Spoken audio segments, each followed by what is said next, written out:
Okay friends, it's time to get started on our job. One of the first things we have to do is safely raise and support the front of the vehicle so the wheel's off the ground.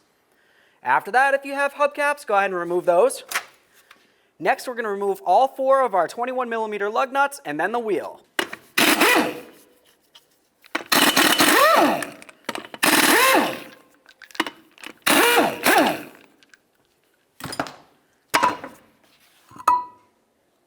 Alright, now that we have the wheel off of there, the next thing that we want to pay attention to is the jam nut. The jam nut is what's located in between your outer tie rod end and your inner tie rod end.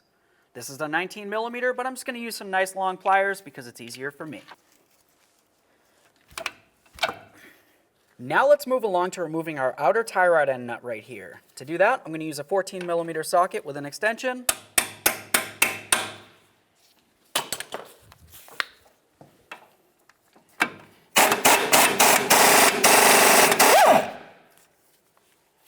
Now I'm just going to put the nut back on there a couple threads. A little bit of penetrant. The next thing we're going to do is start separating the outer tie rod end from the knuckle. I have the nut on here as a safety nut. I'm going to continue on with my hammer. I'm going to give the knuckle a couple loving bonks and try to break this free.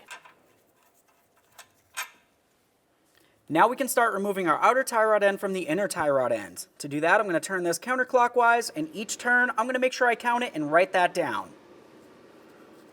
2, 3, and so on.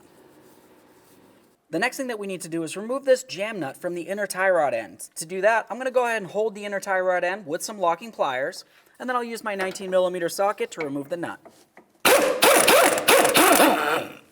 Now we can move along to removing our bellows boot. To do that, you're going to have an outer clamp and an inner clamp. The outer clamp you can simply grab with some long nose pliers. We'll squeeze all the ears and remove the clamp itself. Now we're going to remove the inner clamp. Now for this one, it's just a single time use. You essentially just break it right off. So I'm going to rest my bar on it, give it a loving bonk, see if I can break it off.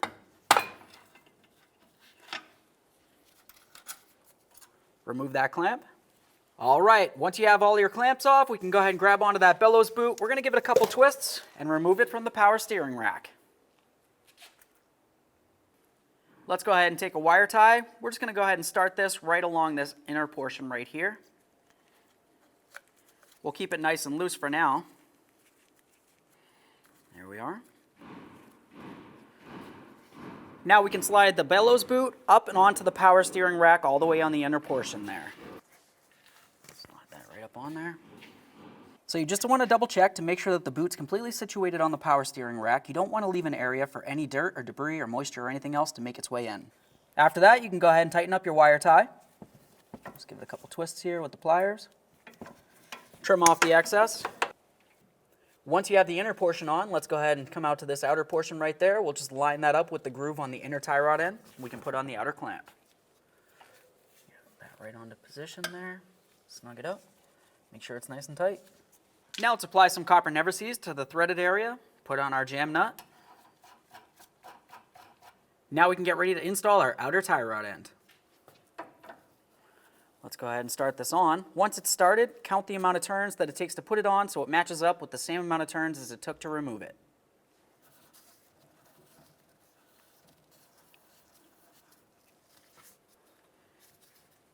Now we can take that outer tie rod end, we'll line it up with the hole in the knuckle, slide it up in there. We can put on that outer tie rod end nut. We'll bottom this out. Now we can snug this up. And then torque this to 25 foot-pounds. Let's bottom out this jam nut with the outer tie rod end. Once it's bottomed out, just go ahead and make sure it's nice and snug. Now the next thing that we're going to want to do is pay attention to the outer tie rod end in comparison to the knuckle itself. You want to make sure that they're pretty much as level as possible. If they're not, just go ahead and grab some pliers, grab onto that outer tie rod end, give it a little twist until it's as close as possible. Okay, so now at this point we can go ahead and put our wheel back up on here. Let's start on all of our lug nuts. We'll bottom these out, get the wheel back on the ground, and then we're going to torque the lug nuts to 85 foot-pounds.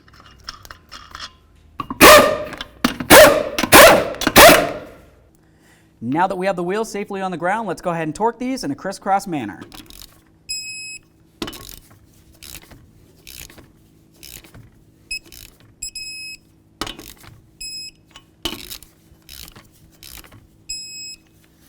After you have all your lug nuts safely torqued, let's go ahead and put on our hubcap. Now for this, you're going to have a valve cover hole. You want to make sure that you line this up with the stem. Give it a couple loving bonks. Make sure it's completely secured so it doesn't fall off while you're driving down the road. Okay friends, we got the front end back together. What's left to do now? Now you're going to want to make sure that you take your car safely for a road test down to your local alignment shop. Thanks.